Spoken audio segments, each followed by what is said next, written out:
For this example, we're going to do a matched pair. And we're going to go over here to page 462 in the text, 1024. And just to set this up a little bit, it's a Global Business Travel Association for all business travel. And so you're a person that's in charge of budgeting or making sure that people don't expend more than they should as far as their budget goes.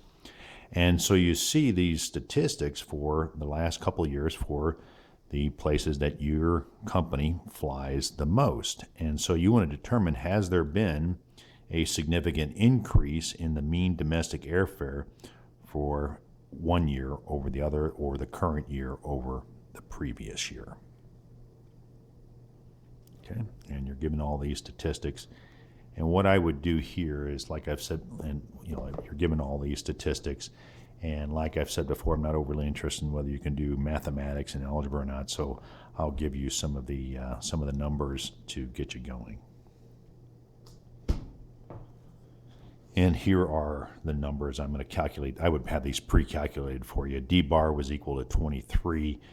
Or you might get x sub 1 and x sub 2, x bar sub 1, x bar sub 2, and you get some values for x bar sub 1, x bar sub 2, and d bar is obviously x bar sub 1 minus x bar sub 2, and that would be another way to get to the d bar value. But here, I've just calculated this for you, and it came out to 23. I also calculated the standard deviation for the difference between these two sets of data for the current year and the previous year. Here again, you would get a formula. You'll get the formula, and anything that's overly algebra oriented, you'll get that as well. And then you just take it from the top. And the first question is, or the first part of this question is, and there'll be a series of questions and multiple choice, is what is an appropriate research question. And the appropriate research question in this case would be hopefully somewhat obvious, in that you want to determine whether or not airfares have increased or not over the last year. So what is an appropriate null hypothesis? In this case, you are examining whether there's been an increase or not. And so you would say the null hypothesis is that there has not been an increase. So another way to do that mathematically, mu sub d, the difference between the two, is less than or equal to 0. And what is a research appropriate alternate hypothesis statement is that they have increased from the last year to the current year. So the difference is greater than, and keep in mind, equality is always in the null, but it's not part of the alternate, and it is greater than 0, where 0 is the difference between the two numbers. And if you subtract one number from the other and you get 0, they're the same, and that's what you're examining here. At what significance level you conduct the analysis at test? You're going to run that in an alpha of 0.05. That was a given. If you're not given a significant level to run the test, default to 0.05, and you'll do that in real life as well. Is this a one-tail or two-tail analysis? Well, to me, it would be pretty obvious, but to you, you might want to make sure that you understand that if you saw that the question or the null hypothesis was to determine whether it's greater than, less than, more than, enhanced, then you're looking at a one-tail analysis. In this case, we're trying to determine, is it less than or equal to as far as the null goes, so you're going to do a one-tail analysis. Okay, so the next step is, what is the test value? And that's where you come to this handy-dandy formula here, and you go T is equal to D bar, which you knew was 23. And minus 0 is always, you can put that in there if you want, is 0. And so the S sub D is 38.8, and divided by the square root of n. And the way I got that n is, these are matched pairs. So all you got to do is count up one of these and go 1, 2, 3, 4, 5, 6, 1, 2, 3, 4, 5, 6, 7, 8, 9, 10, 11, 12. So n was equal to 12.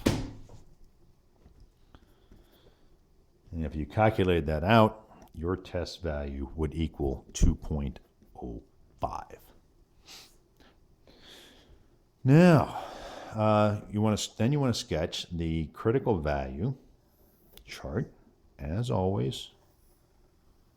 All right, there's a one tail, so you'll load everything up over here.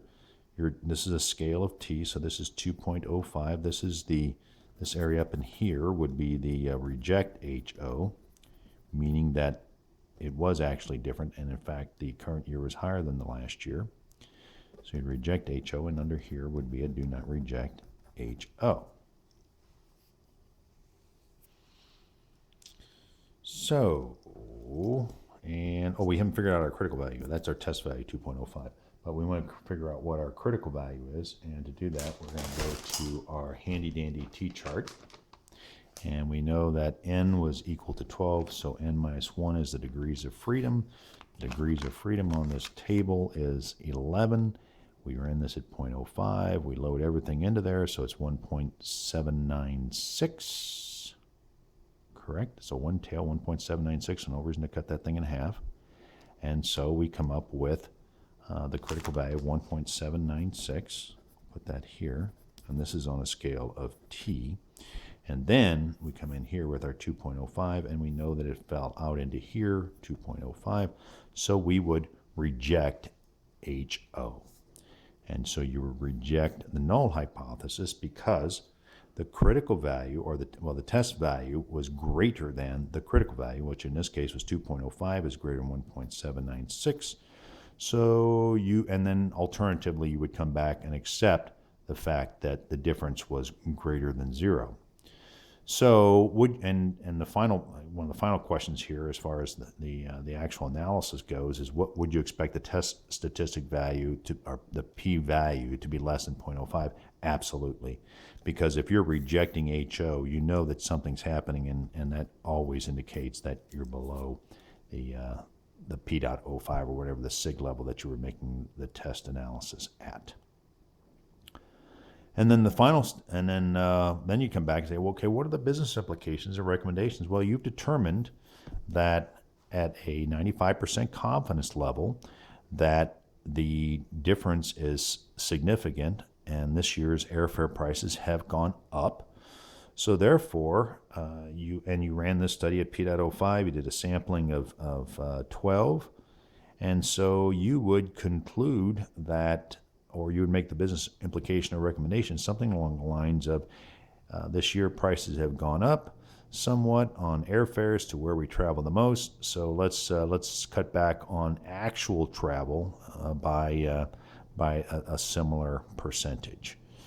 And that would be a fairly good recommendation that includes some statistical type of discussion, as well as the actual business implications and recommendations, because everybody wants to control costs and minimize those. That's how you would do a one-tail matched pair analysis. Thank you.